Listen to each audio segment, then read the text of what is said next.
welcome to Hence the Future podcast. I'm Justin Clark. I'm Mattimore Cronin. And today we're discussing the future of wealth.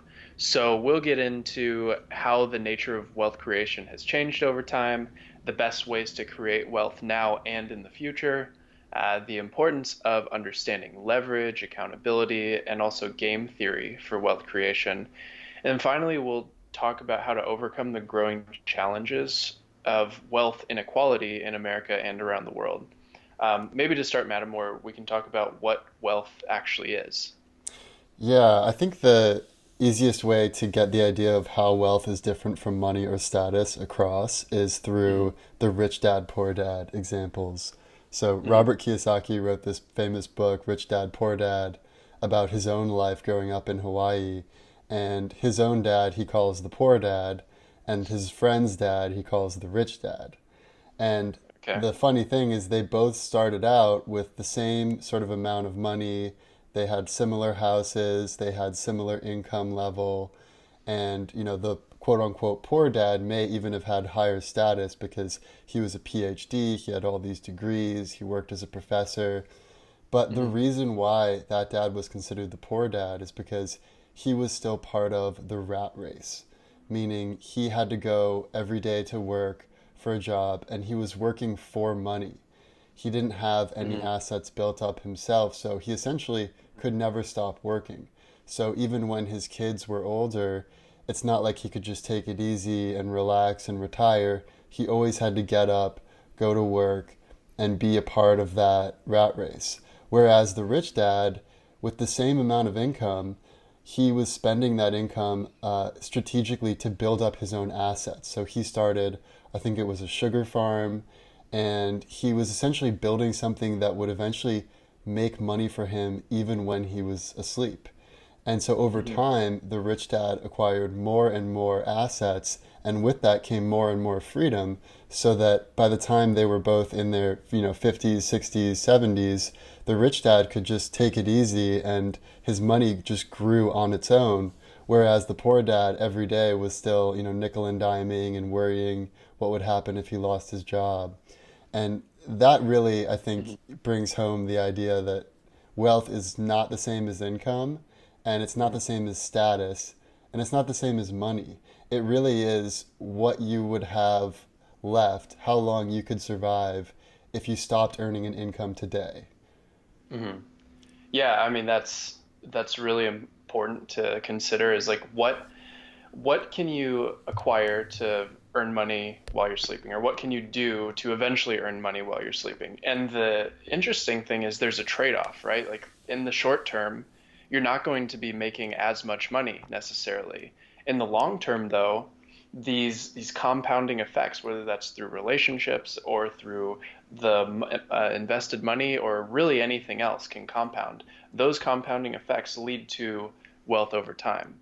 And Yeah. you said it really well where the poor dad, he's just trading his hours for money. He can't just sit back, go, if he's going surfing for a day or if he's doing something during the day even, he has to be working, otherwise he's not making money. That's not where you want to be, especially later in life.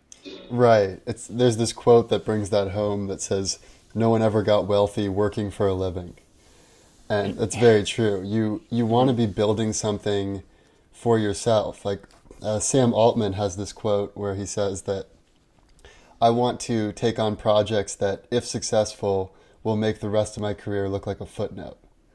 So Mm. you want to swing big and swing for the fences. And it might be helpful just to say a few examples of how you could make passive income in general. And Hmm. then we can sort of get into how the nature of wealth creation has changed over time. Hmm.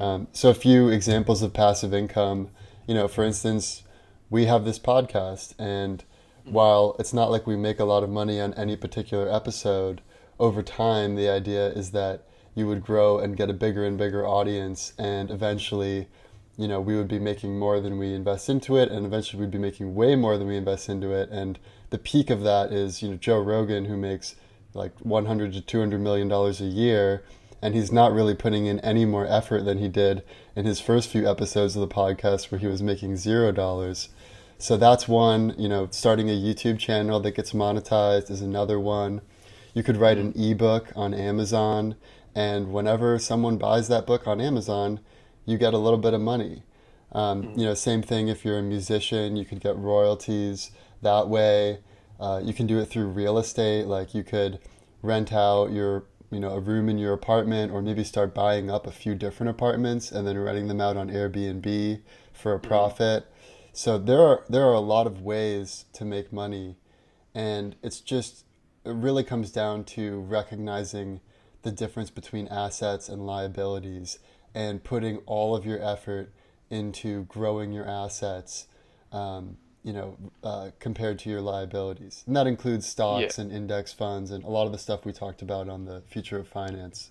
Mm. The thing I would add to that, though, is having a loan is a liability, and that's also a form of leverage. So you have to figure out what sort of risk tolerance you have and what you expect the growth of your assets are, because you can increase your liabilities in the short term, which will ultimately increase your assets in the long term. So there's this like weird balance that has to be played. And it's also worth noting that there are different phases of life and different in terms of wealth creation. Hmm. You and I are kind of in the early phases where we're building, right? And a lot of people listening to this are also in a building phase, which doesn't mean right now we're necessarily wealthy, right? But we're laying the groundwork and we're working towards that.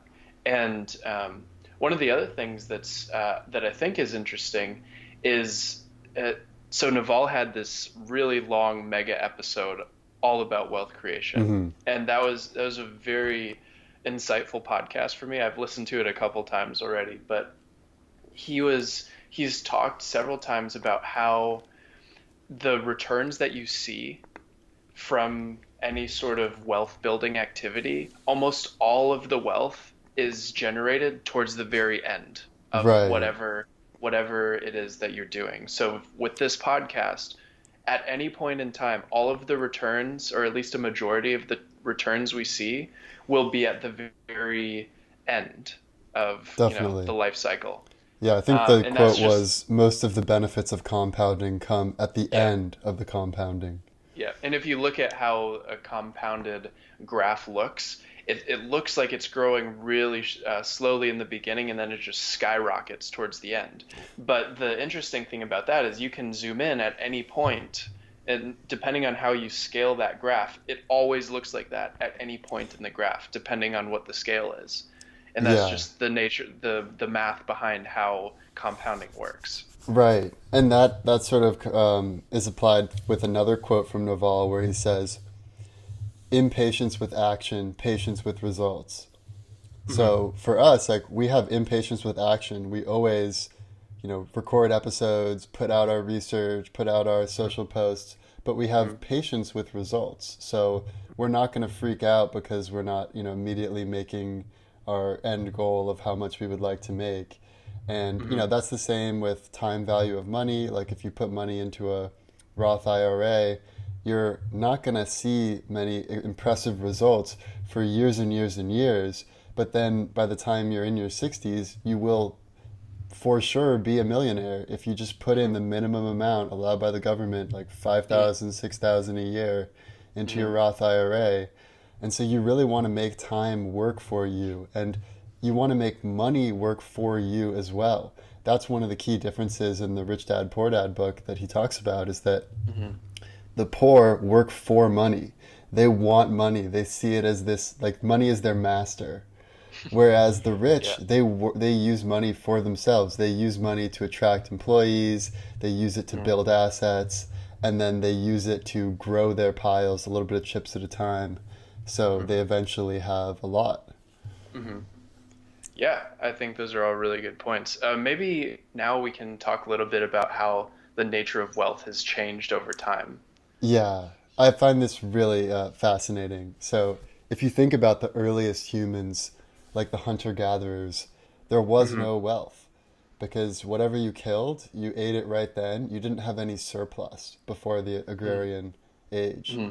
So all you had at those times was status. who's the chieftain of the tribe, who gets their pick of sexual partners, Hmm. who has the most leverage when you're disputing with other tribes because everyone knows you're respectable and you're strong and you'll fight to the Hmm. end against saber-toothed tigers. There was no wealth.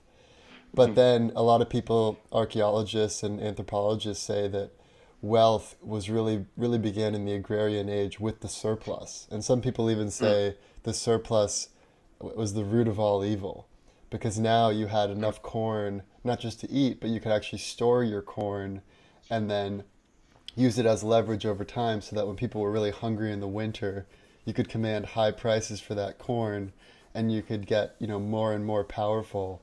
And in this agrarian age, it was really labor was the main form of leverage and wealth because if you had the most people working for you, the most workers, the most slaves, the most soldiers, you were typically the most powerful.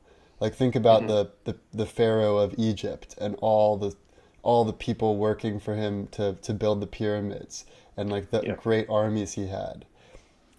Then it transitioned away from labor as the main form of wealth to capital with the industrial age.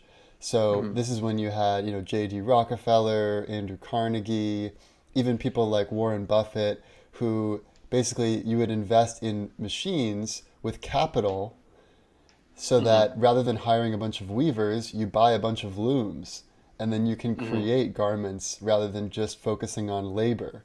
And this Hmm. is where a lot of the like baby boomers, a lot of their wealth was created through this form of wealth, which is Hmm. capital. Hmm. And then the new age, the internet age, which is what we're in today, I actually think is the most fascinating because this is where scale is the most important.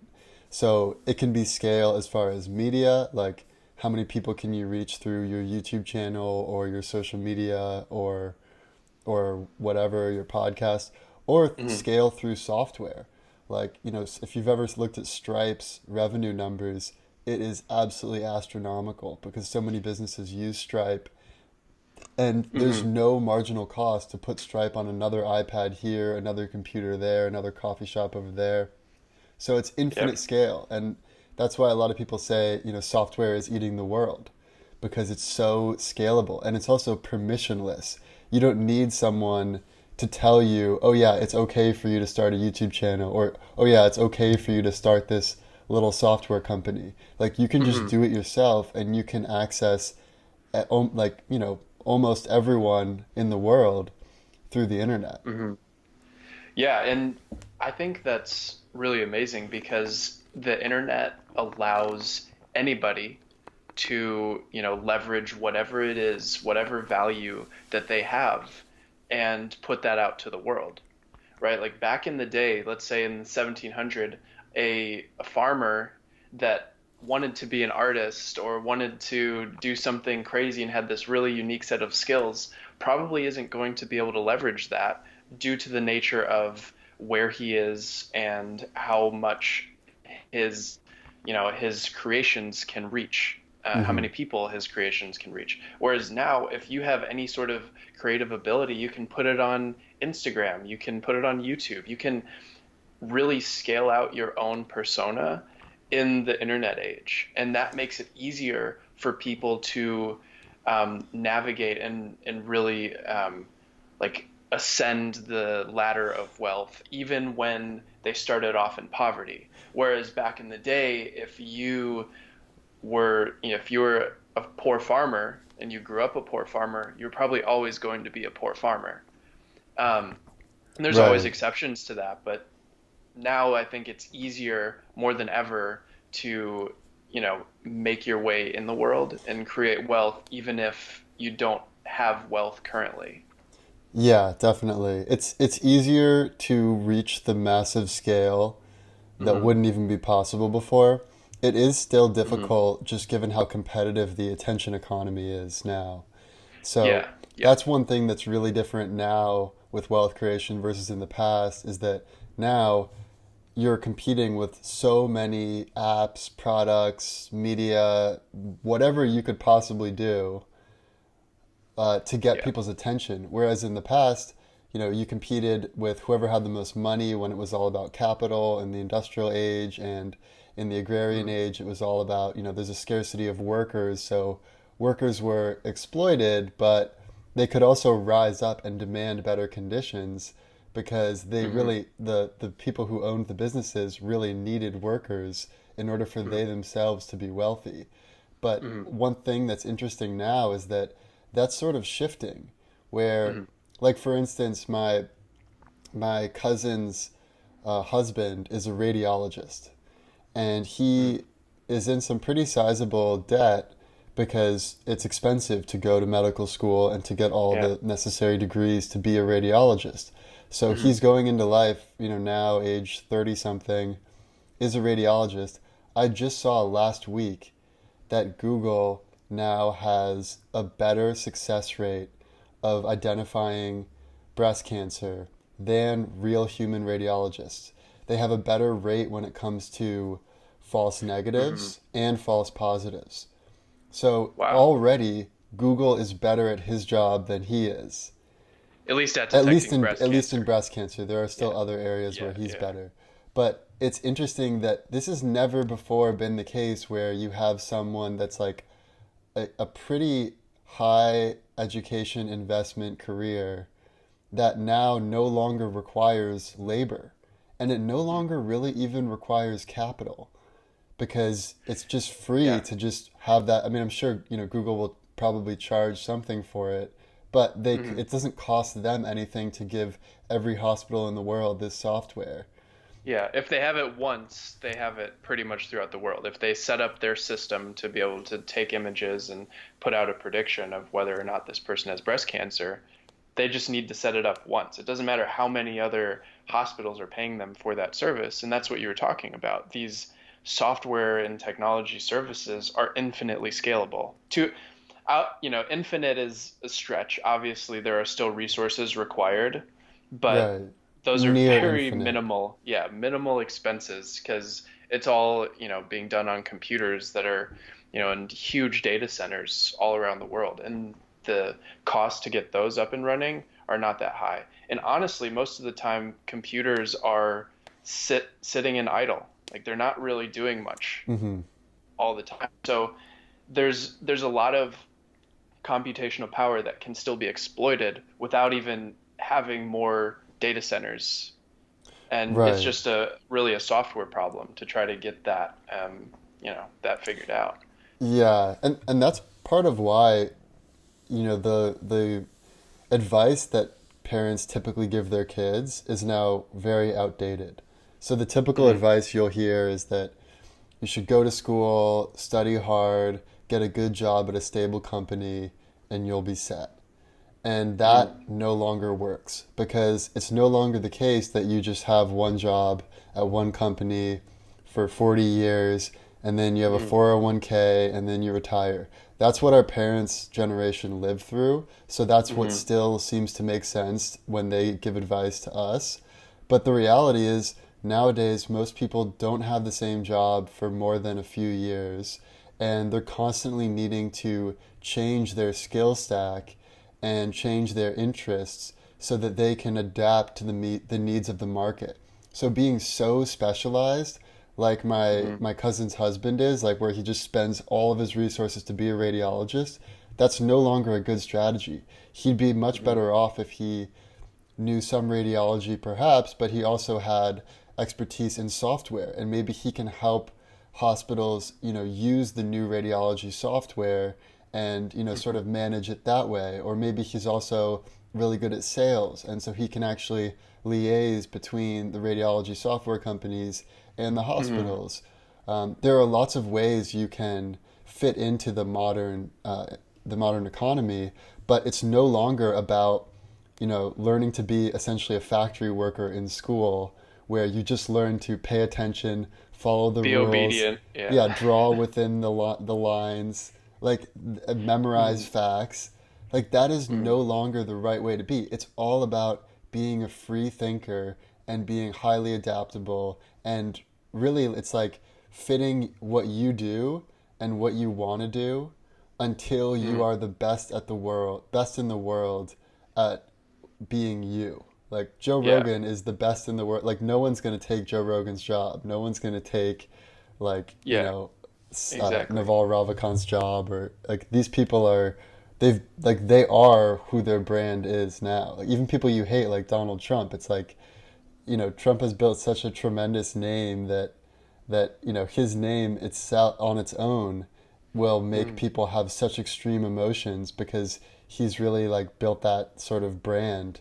Um, hmm and it comes with huge risks. Like I think Trump's brand is probably going in the toilet because more than half of the country is not a fan of his.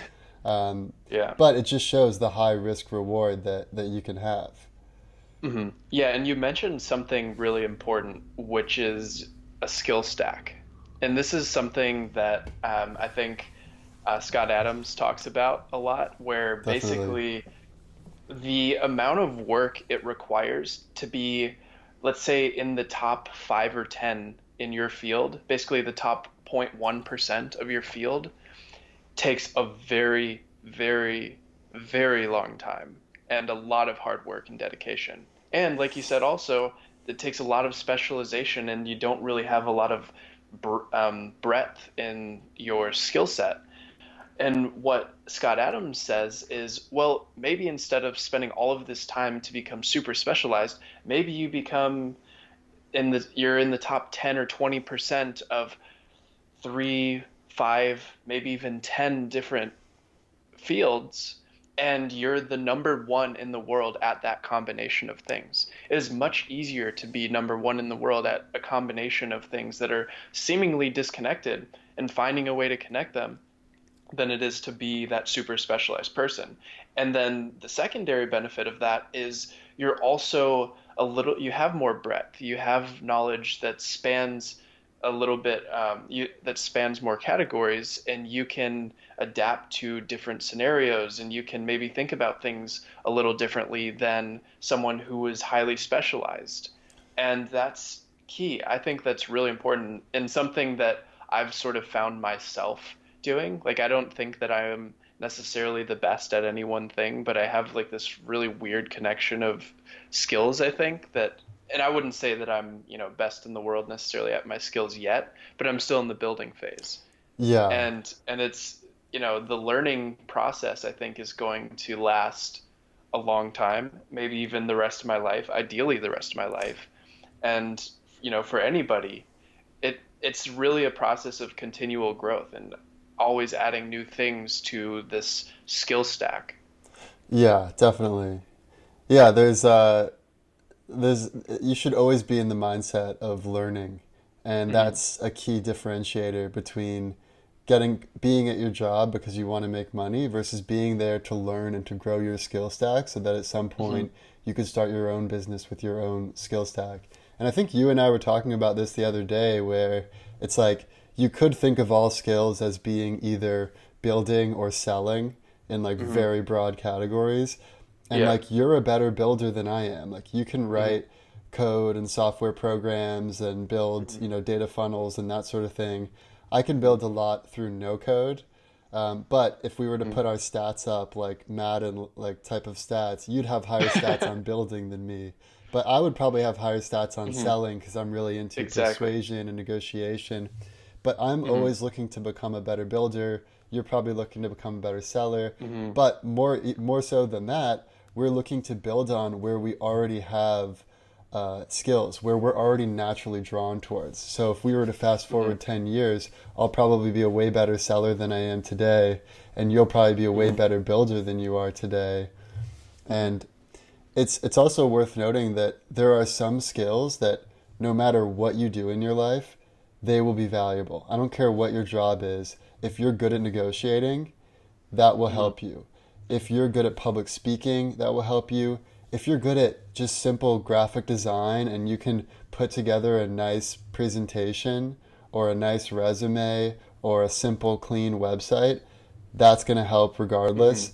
Some Yeah, understanding of there's definitely. analytics, like that Mhm. is super helpful. So there, you should learn a few skills that are common to no matter, any occupation.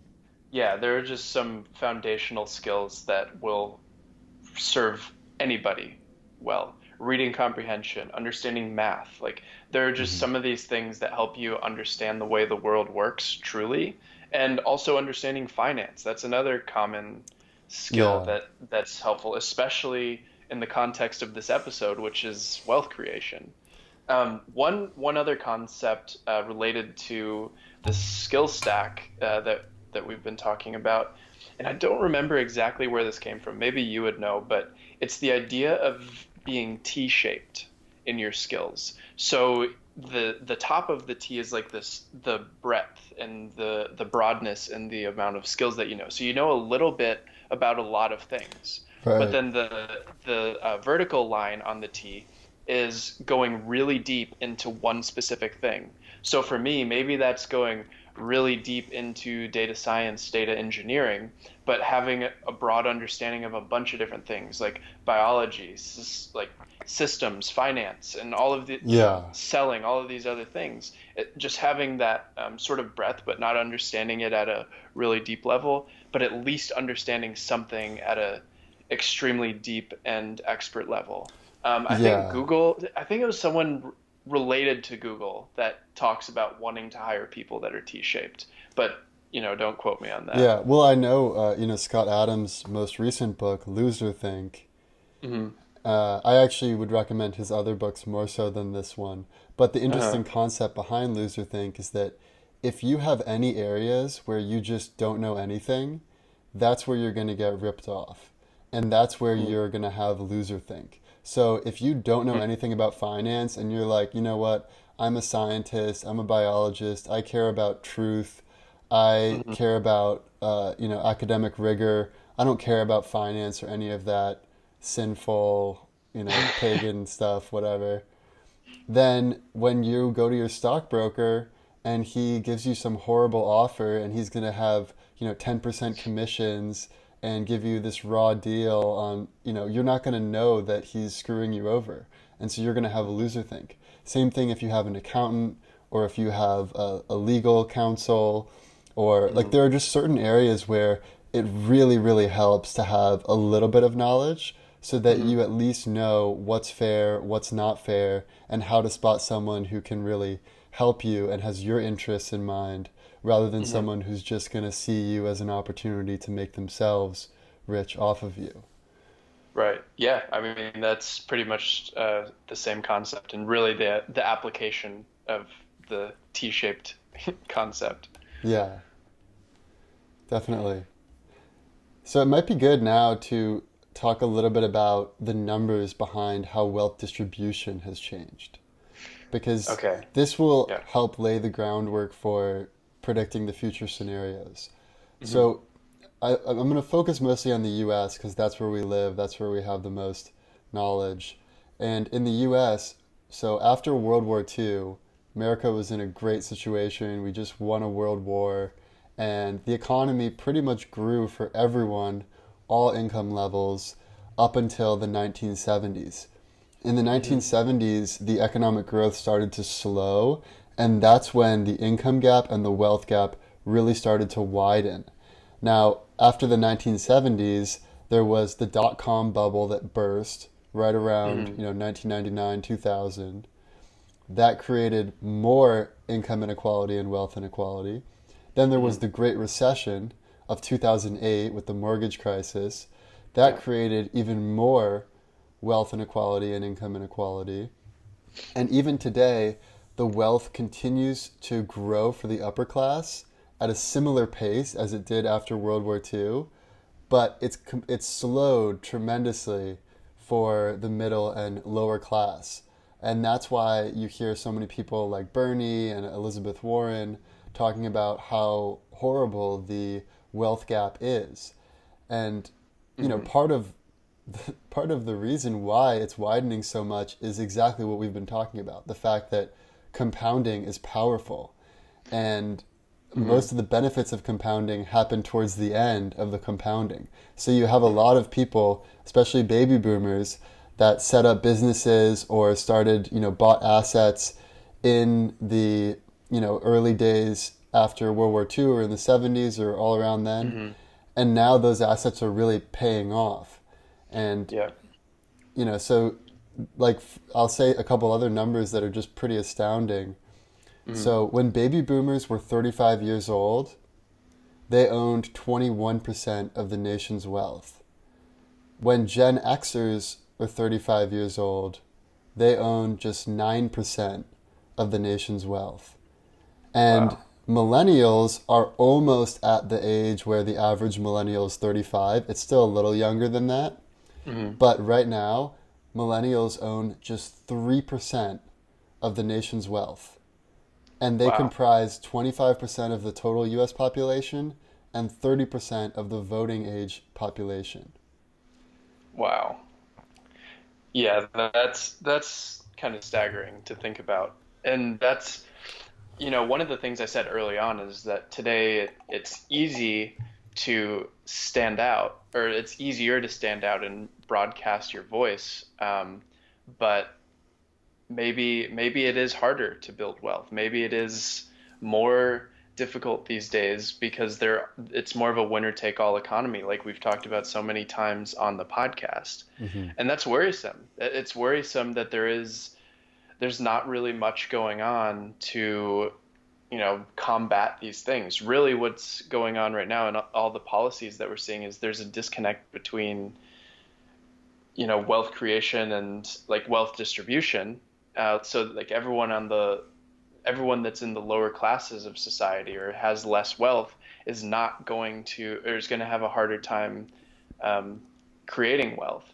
But at the same time, there is still the internet, right? Like you still can. There's still a way, I think, right? If you have the work ethic to get out there, but the problem is the compounding returns. It's hard to get into these upper echelons of society when you don't have the connections, you don't have the capital, you don't necessarily have the knowledge. So people that grow up in schools where computer science isn't taught, for example, are at a huge disadvantage compared to those that are at a school where computer science is taught, if we're talking about different types of leverage. Right. Um, Yeah, you're so right. there's, It is pretty difficult, and it's almost like a catch-22 because, part of the reason why you see the wealth gap widen whenever there's a recession is because rich people love recessions because it's a massive opportunity to get cheap assets.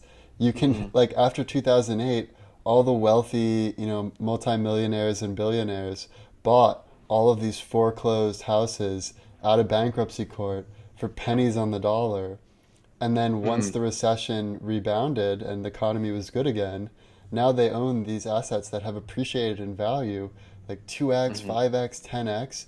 But when there's a recession and you're someone who's middle class or lower class as far as your income, that's when you're going to penny pinch even more. And that's when you might be the type of person that actually can no longer make payments on your mortgage and you do have to go to, bankruptcy court. And so mhm, it's really tough on recessions are really tough when it comes to inequality and the wealth gap, and mhm, that's part of why having a bigger safety net, like with universal health care or with some sort of UBI, it would be really helpful in leveling the playing field where people who no longer have their normal income can still be flexible enough to adapt their offerings to the needs of the market, and they don't have to freak out about, oh my god, if I lose my job for 1 month, mhm, then I'm not going to be able to pay the bills, and it'll be this cascading effect of a downward spiral where I eventually am like bankrupt and on the streets.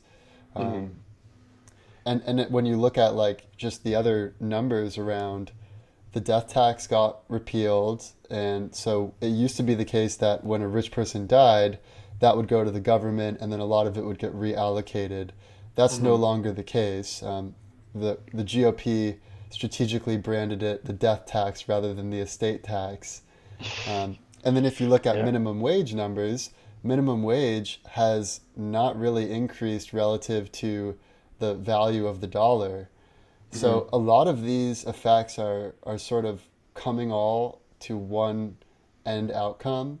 And then when you consider automation and the fact that a lot of times now you just simply don't need work as many workers to do what you want to do, mhm, then it is a little worrisome for the future. But like you said, there are lots of ways it could be turned around. with the internet, and if people start aligning their offerings with what the market needs. So we'll get into that Hmm. more with the scenarios, but there's a lot of interesting factors at play.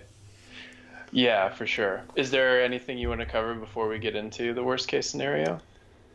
Oh, we didn't really talk much about luck either, how luck plays into all of this, because that's a pretty, Right. um, but go ahead. What were you Yeah. thinking? Well, I think luck and accountability, and I do want to talk a little bit about game theory as well. Okay. So maybe let's start with game theory because I think this is a really important point to hammer home. So, Hmm. with game theory, I'm sure many of our listeners have heard of prisoner's dilemma, right? Where essentially the right strategy in a prisoner's dilemma is to defect. Hmm. But if you do an iterated prisoner's dilemma, like imagine we rob banks like once every year, and if I know Justin screwed me over last time, there's no way in hell I'm going to cooperate with him this time. Hmm. But if he cooperates with me, then I'll think, maybe I should cooperate with him the next time we rob a bank and get arrested. Yeah. So when you have the iterated prisoner's dilemma, the best strategy is tit for tat. And that means Uh, whatever the other person does to you, you do the same to them. So you never defect first. Like, I would always cooperate until you defect. But then once you defect, I would defect as well. And then if you start cooperating again, then I'll start cooperating again. hmm. And in business, it makes total sense when you think about it because if you always want to do what's right for whoever your client is, whoever your boss is, whoever you're working with. Hmm. But if all of a sudden you have a client and then they stiff you, like you build a website for a client and then they don't give you any money, well, the next time that client wants to hire you, you're going to say no because you Yeah. don't trust working with that person. But if Hmm. then later on they then, okay, yeah, we actually just sent you the check in the mail, then you might then want to cooperate. And so this is just a good way to operate, um, in business. And they have had competitions where they literally have open competition. Anyone can put in any game theory strategy they want into this software simulation, and it'll Hmm. play out and determine who wins the most points at the end. And the strategy that wins time and time again is tit for tat. Hmm. Do unto others as others, do unto you. Interesting. It's almost like so game theory is a really interesting um, field of math too. So you can get as technical in game theory as you want. But the really interesting thing there with what you're describing is really compounding returns on your relationships and Yeah. your reputation. And kind of, I sort of mentioned this in the beginning, but compounding returns are not just money returns. It's how do you treat people? How moral are you? These things really, like, how much do you lie? This is one thing that Sam Harris talks about in his book called Lying.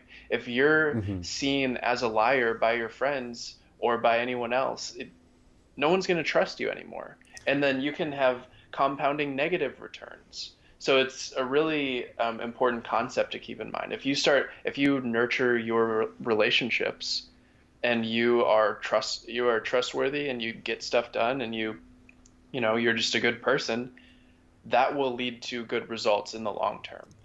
Yeah, you want to be playing long term games with long term people. And Yeah. if you're known for being ethical and fair, then you will become a market hub where people will Hmm. go to you because they trust you and they know you're Hmm. going to give them a fair shake. Hmm. And so I couldn't emphasize more enough that being ethical is going to help you in the long run. I mean, Naval calls Hmm. it being long term greedy.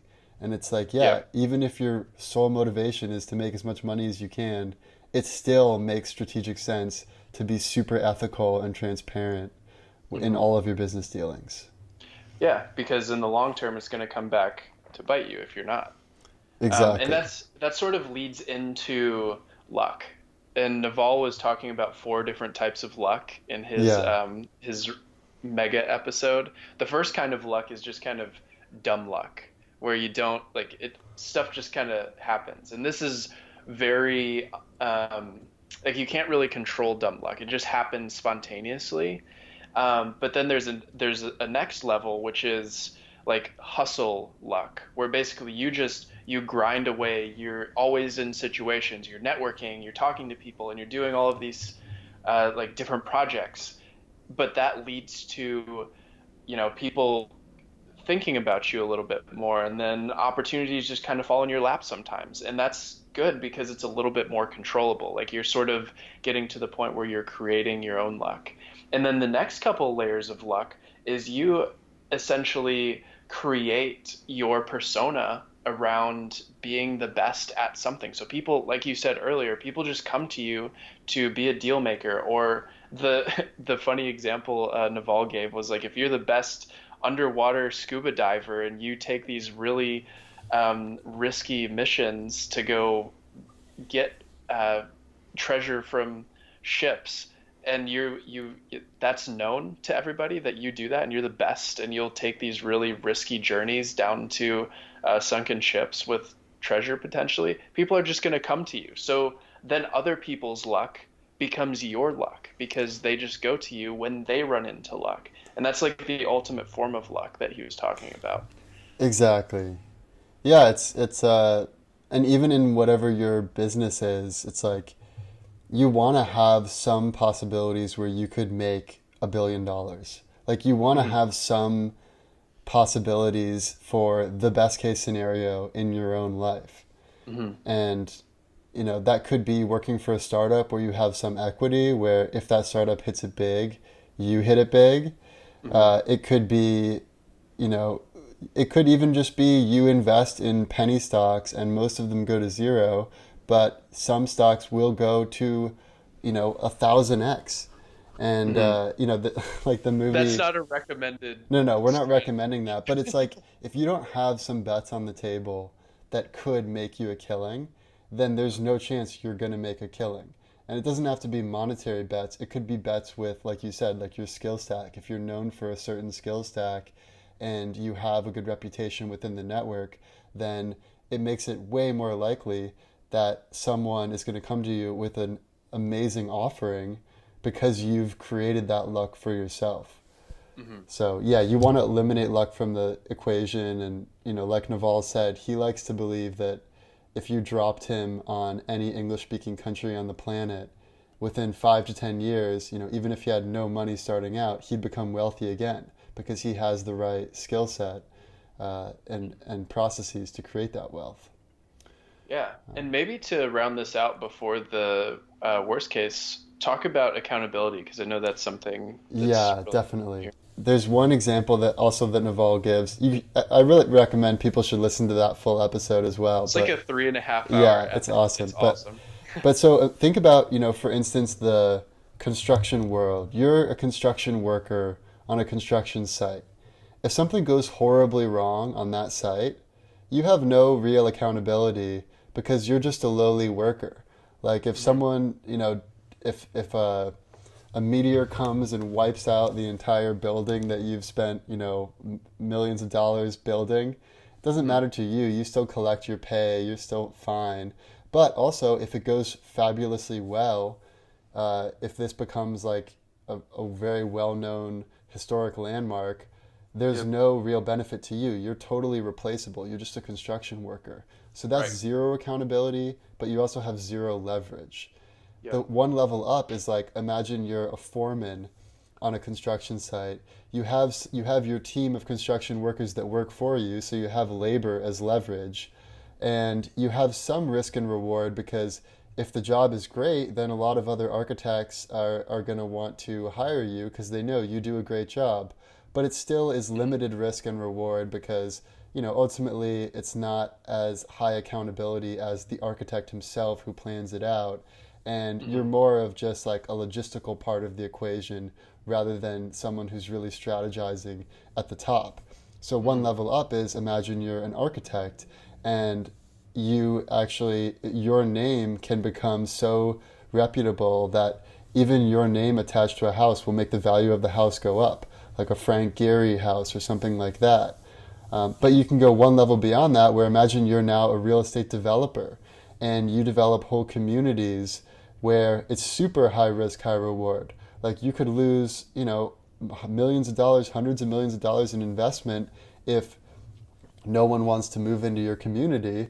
But if people Hmm. do want to move into your community and you're good at selecting the right locations and making the right deals for the right amount of money, then you could make a tremendous amount. Like you could be collecting rents for the rest of your life and it would just look like an exponential bar chart. But then think even bigger. So imagine if now not only do you want to do an investment company, but you want to scale and allow a network where you connect real estate investors to property owners. Like there's a one company called Fundrise that is doing this. And Hmm. this has infinite scale. And that's the last type of leverage where you have the most risk and reward because you could literally have, you know, hundreds of millions of people on your platform, each spending like thousands of dollars. Like you could be making billions on that sort of a platform. But if the whole network gets hacked, and you know you could be paying some incredible legal fees, so there are a lot of ways it could go wrong as well. But the importance of showing this is that in any industry, it's not just high tech industries. This is like, using real estate or construction as an example. There are different rungs along the ladder, and at each rung, you get higher accountability, meaning your ass is on the line, whether it goes well or goes horribly. But you also get higher risk and reward and higher leverage. And so Hmm. that's like, it's important to not be so fearful about taking on accountability and rather make accountability your friend. Like even Hmm. if you're just still working at a company with a job and you don't have equity, go to your boss and say you'd like to take on a new project and you want to be the guy that's in charge of your social media account. And you Hmm. can show your boss that you're doing a fantastic job there. And then maybe he says, okay, now you can also take on, our email marketing channel or whatever. And eventually you could be the guy that pretty much is accountable for revenue. And now you're the most important guy in the business. And eventually your boss may decide, this guy is sort of the de facto successor for this Hmm. business because he Yeah. knows the most important aspects. Hmm. Yeah, I mean that's huge, and the accountability is scary for a lot of people. When your ass is on the line, like you said, it's nerve-wracking, right? Like, am I good enough for this? Am I actually gonna do a good job? And that's scary, but it's also good for making sure that you do a good job, right? Like if you have no accountability, but you have high leverage, like that's a very weird situation where you can have a huge impact. Like you can impact the business, but you don't really have any accountability. That when those are disconnected, that's probably not a good thing. Yeah. I And can't think of any examples where that's the case, but right. Well, think of any billionaire. Have you ever heard a billionaire play the blame game for someone else? You never do. Have you ever heard Jeff Bezos or Elon Musk or even Mark Zuckerberg say like, well, it wasn't really my fault. It was Sheryl Sandberg. She made this horrible decision and like no, you don't. everyone except for Donald Trump. Right. But yeah, he's a special case for sure. But any successful business billionaire who we know from their tax statements and everything is, in fact, quite successful.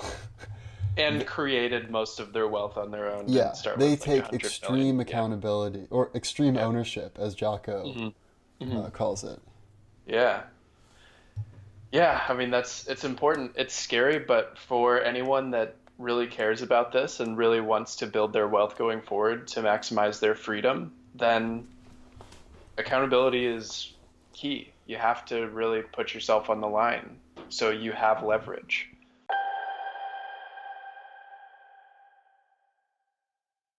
Yeah, let's talk about the worst case. Worst case scenario. So, Mattimore, what do you think for the worst case of the future of wealth? I have a worst case that's truly terrifying, and then I have one that's not as terrifying but still pretty awful. So let's start Okay. with the truly terrifying. So the truly terrifying is a situation in which most people are not just unemployed, they're unemployable. And we've Hmm. talked about this in the future of jobs and automation and on a few episodes. But the notion here is that for many methods of wealth creation, you no longer need any human input. For most investing, you don't need any human input. You have $0 commission on most stock trades. For a lot of businesses, if they're software businesses, you want a few key, really skilled engineers who can sort of oversee the system, but oftentimes you don't need many other skilled employees. Like you can have a team of like 10 or 15 people and really have all you need. Or for instance, like think of Lyft or Uber. They have like a small corporate team of highly paid individuals, highly skilled individuals, and then they have this army of people that are barely making anything when you consider the cost of their gas and their, maintaining their car. I could see that trend continuing to a point where it gets pretty dire. And I think what would lead up to that is if there was a recession, like we talked about how every recession has resulted in a widening wealth gap. If there was another recession, it could provide an excuse for a lot of companies to lay off employees and instead replace them with either contractors or with straight up robots and software applications. And there could be a situation where a large portion of society is at the mercy of the welfare state and the benevolence of the government. So that's my worst case scenario, which unfortunately is not that unlikely. It's not like that likely, but it's not as crazy as some of our other worst case scenarios.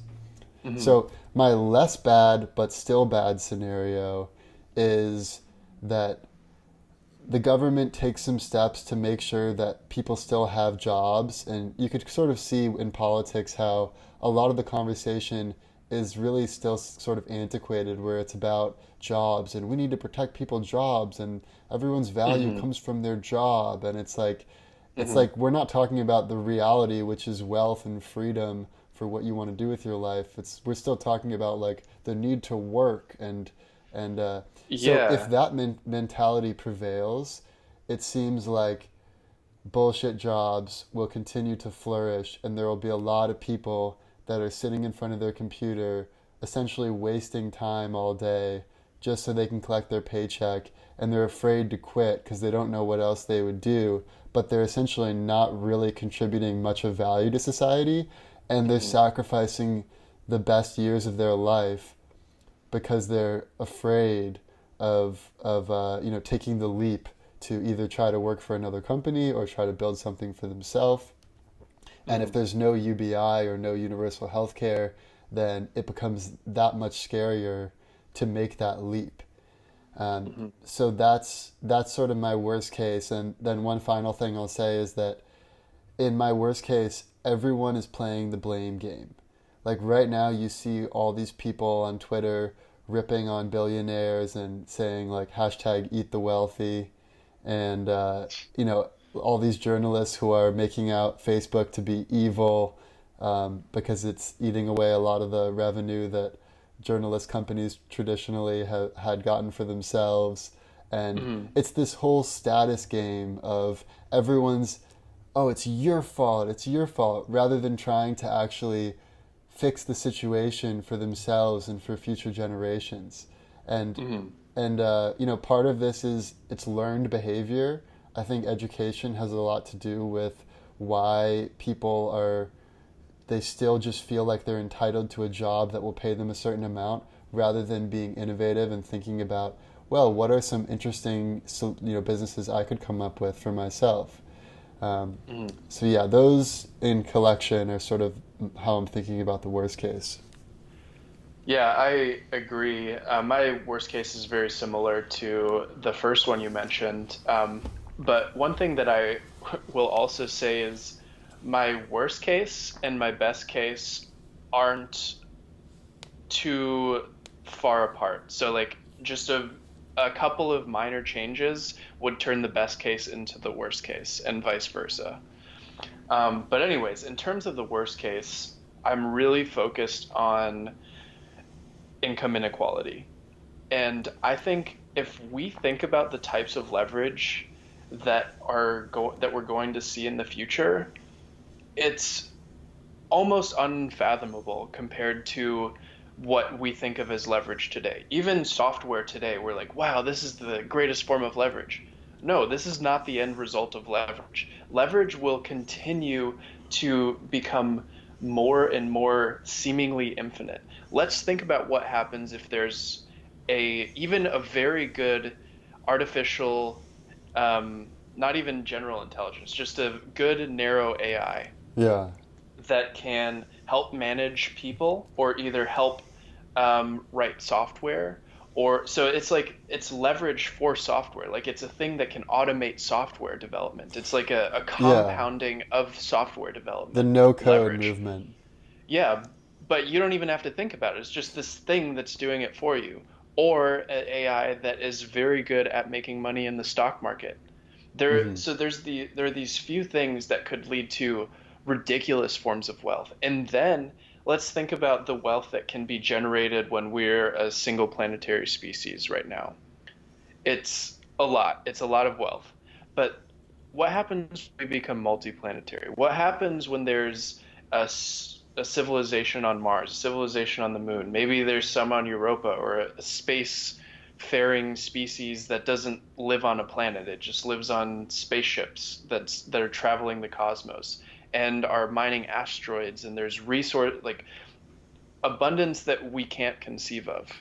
That's not going to necessarily be distributed evenly among all of humanity or former humanity, because we might even speciate, like we talked about in the future of Mars. Hmm. Um, we might be talking about not just trillionaires, but quadrillionaires, quintillionaires, like the amount of money that's so unfathomable that makes altered carbon look like these people that are flying around in their skyscrapers or hanging out in their skyscrapers seem poor compared Right. to what, and I'm talking thousands of years out potentially, but it's still something that could happen. And if we have the lowest of the low and they don't have any sort of safety net, we're going to see maybe a few people literally run our solar system, run the Earth. There might just be hegemons.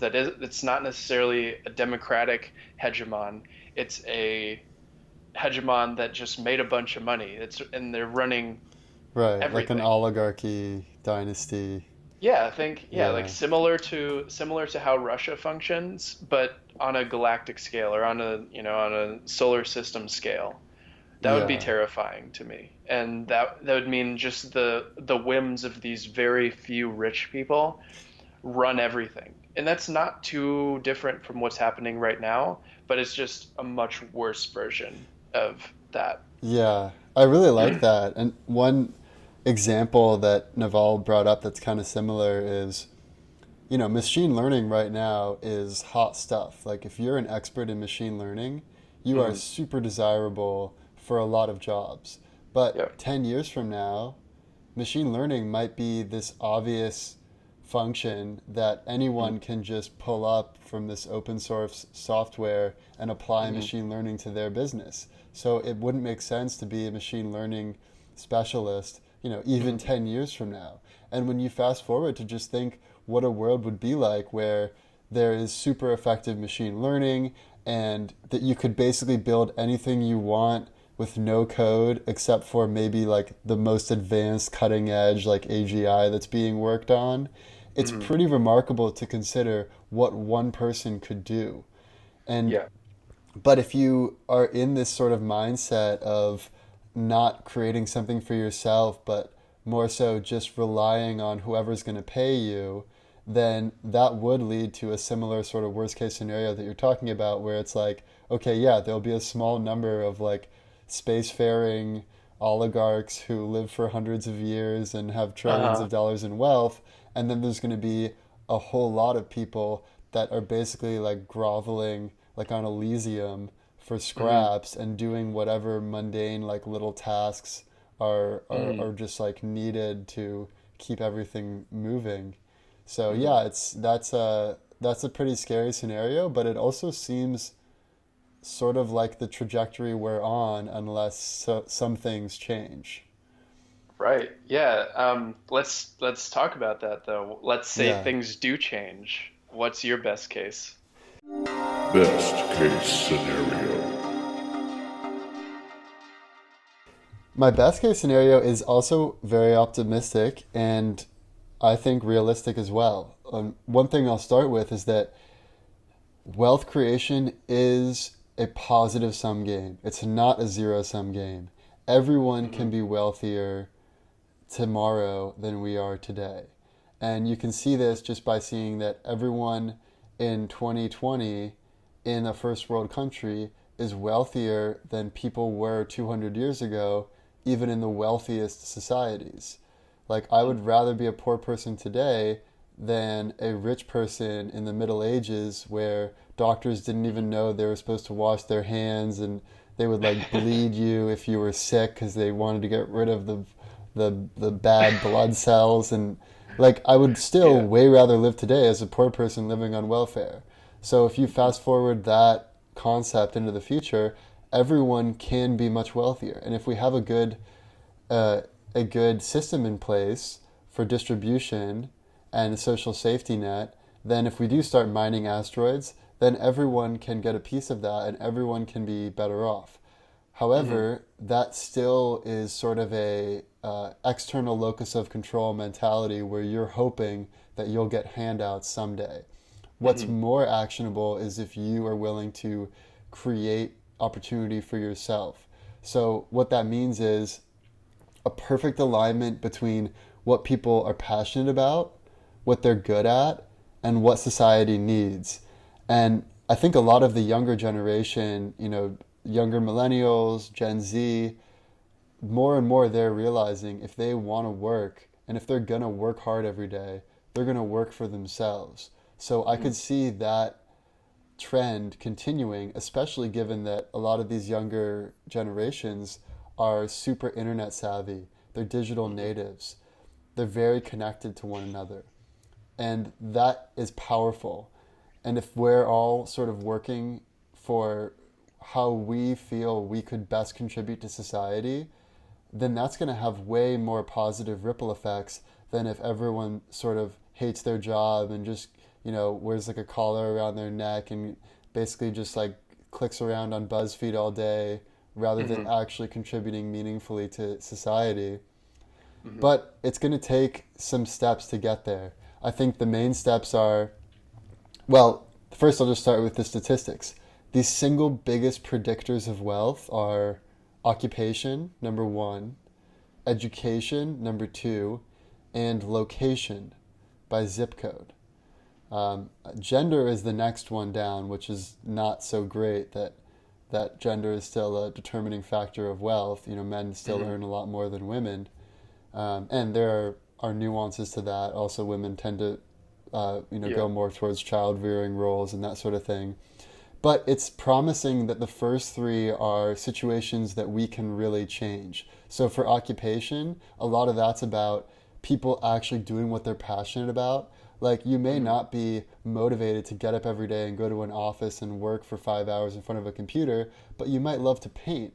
And in that case, you should be a painter. And that can create great values for society. And you will work really hard at it. And you might not make Hmm. a lot early on, but the compounding will have effects, especially down the line, where you could then be very successful and get royalties for your paintings and all Hmm. that sort of thing, or for your artwork.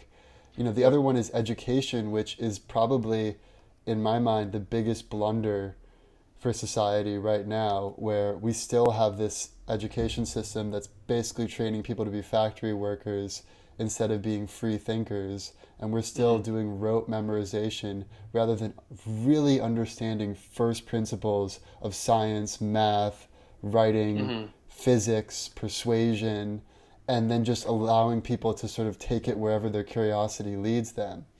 So Hmm. that's big. And then as far as location, that's sort of a proxy for generational wealth, right? If you grew up in a wealthy neighborhood. But Yep. we can get past that through remote working and Yep. distributed teams. And now, even if you're living in Compton, you can be on a remote team with a team in San Francisco if you're a damn good coder or if you're Yeah. a really talented designer. So Mm. I think all of those are factors that we can change, and it's promising also that the racial wealth gap, has shrunken by about half in the last like 10 or 15 years. So Mm. it's less of an issue now what race you are, which is good. The gender gap is also shrinking. So a lot of what used to be the main issues in like the 60s and 70s civil rights movements, we are solving those issues. The issues we need to solve now are more the mindset of what a modern worker is, Mm. rather than what it used to be, which was more of like a factory worker mindset. And then I guess that just the final thing I'll say is that I'm a big proponent of universal health care and UBI. And if those are passed, like if universal health care gets passed in the next election, and then maybe, Andrew Yang gets elected in 2024 or 2028, and then Hmm. UBI becomes implemented, I think that's going to do wonders for just people's ability to dynamically serve up to society Hmm. what society needs and what they're good at, and really just aligning their passions with what is needed. Yeah, yeah, I think those are all really good points. And for my best case, it's also about the system, about altering the system to make sure that all of these wealth creation engines work for us and also all the species on the planet, right? Because it, there's so capitalism is the best system we have, but it's also failed in a lot of ways. It's failed to price externalities like the environment, like the environmental effects of pollution, and we need to get around that. We need to figure out how to price environmental factors and the true damage and externalities that come from regular business practices. And that's step one, is properly pricing things. And step two is really figuring out the education system, the places people come from, because it's as good as things are and as nice as it is that racial gaps are decreasing, that gender gaps are decreasing, they still exist. So there is still work that needs to be done. We still need to make sure that a kid that grows up in Compton has the same opportunity as a kid who grows up in, Soho, or, somewhere in New York City or Hmm. San Francisco or Malibu, like some of these other places that tend to have more opportunity. Yeah. And so there's a lot of that. And also with, UBI and all of these other basic needs, and if these basic needs are met, then as low as you can go is capped. So there is a floor. And I think in the best case there is a pretty high floor Hmm. for the way that a person can live, because there's no reason to think that everyone can't live the same way that a billionaire lives, or okay, maybe not a billionaire, but there's no reason to think that someone on the lowest rungs of society can't live an awesome life that is free of stress if they want it to be. Right. Um, so that's step number one, is making sure that there's a pretty high floor, and this will come with a lot of changes. But I also think that it's ridiculous to think that we need a ceiling to anybody. We Hmm. just need to make sure the system and the incentives are in place to where the people that are getting rich are also good people and are doing good things. Like that's number one. If people are getting rich by being sleazy, by stealing, by like basically being parasites on society, that's not good. And those exist today.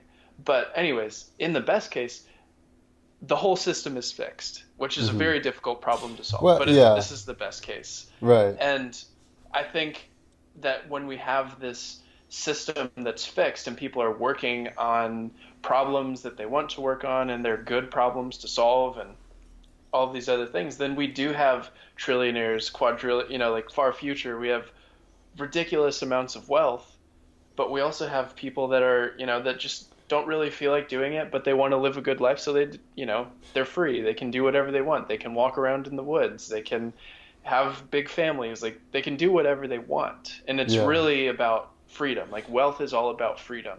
So Right. people have the flexibility to do whatever it is they want, no matter where they were born in the world, no matter who they are, and so on. Yeah, and it's not easy, but there are some easy things we can do right out of the gates to help Hmm. that. Like Yeah, Andrew Yang has proposed a value added tax yeah. rather than a wealth tax. So a value Hmm. added tax would be every single Amazon transaction gets taxed just a little bit, just like a few pennies here and there, and that Hmm. allows everyone to get some of the money that is created from these massive tech companies that just go up to incredible scale. Hmm. So think about that strategy as opposed to what Elizabeth Warren proposed, which is the wealth tax, which is all sort of about punishing people with money and Yeah. like taking 2% of their wealth, and then it's super bureaucratic intensive because you need all this army of accountants to basically decide what's the value of every single thing you own, like every painting, every suit, every property. Like you have to Yeah. evaluate every single thing, and then you're also fighting against the army of lawyers of every billionaire who can use charities and tax loopholes and offshore funds and all of Hmm. these ways to get around their wealth calculation. Hmm. They've tried it in other countries. It doesn't work. So having a simple solution that doesn't require any bureaucrats or politicians to get involved once it's Hmm. passed, like just taking a little percent of every internet transaction, will do wonders for, like you said, creating a floor for society that is a respectable floor. It's not Hmm. people groveling every month to continue to get their welfare. It's some Hmm. level of basic needs that are given to everyone so that people can be more dynamic in contributing to the economy and doing what's not only right for the economy, but what they actually want to be doing in life, Hmm. while also living a good life that's fulfilling. Yeah, totally agree. So maybe to round it out, what do you think about the most likely? Most likely scenario.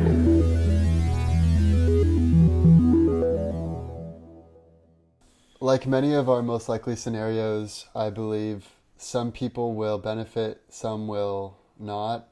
Some people will embrace change and see the opportunities in a changing world. Hopefully, a lot of the Yep. people on the podcast are in that, who listening to this are in that category.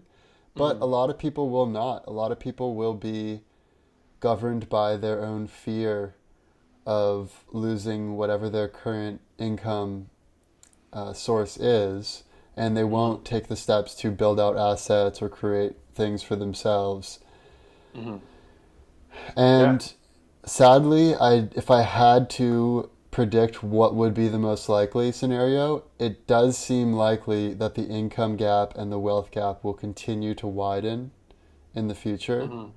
until there is some big change. Like if we start properly pricing externalities, like we have a serious carbon tax, that would help.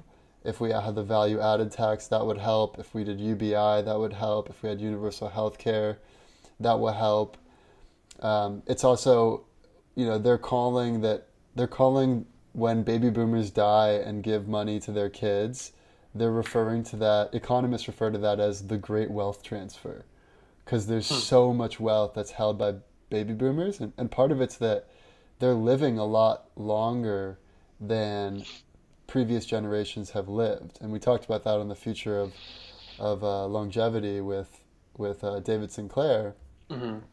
So it's also part of what I'm wondering about is what is the world going to look like after the great wealth transfer?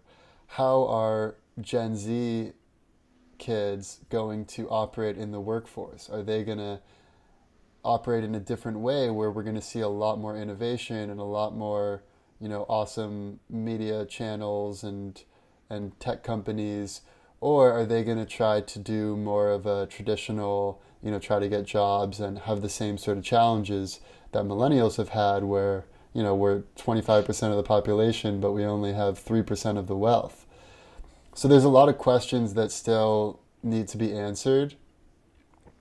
Hmm. But I feel optimistic that once we get over a very difficult period of coming to terms with the fact that a lot of people can't contribute in a meaningful way, and we get over the difficulties of changing our education system and changing the tax system, I do feel like we now, perhaps for the first time in human history, have the potential to create a real utopia that works Hmm. for everybody, that allows people to be fulfilled in their lives while also contributing to the economy and without hurting the environment and just bulldozing our way to profitability.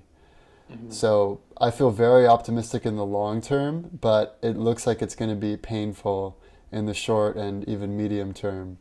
But not for everyone. That's just on average. People listening to this Hmm. podcast can take the lessons and they can create wealth and assets for themselves. And the sooner you start, the more that compounding effect is going to take hold, Hmm. we can have some pretty fabulous outcomes for individuals listening to this. Yeah. Yeah, I agree. I think that in the likely case, it'll be painful for a big chunk of society, and I think society as a whole will go through some growing pains. One thing that I think that is maybe, I could change my mind about this. I'm not too solidified in my thinking, but I think that it's possible that people become so wealthy, some select few people become so wealthy because the leverage is so great at some point in the medium to long term that individuals and their empires will be more powerful than what we think of as countries today.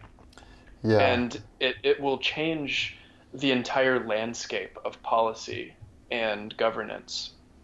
And that's something that's pretty much directly correlated to the amount of wealth you have. The higher wealth you have, the greater empire you can create. And it's almost like we're reverting back to like the very early days where the wealth and the empires that individuals had turned into nations essentially. Like I think it's going to be some huge restructuring of society.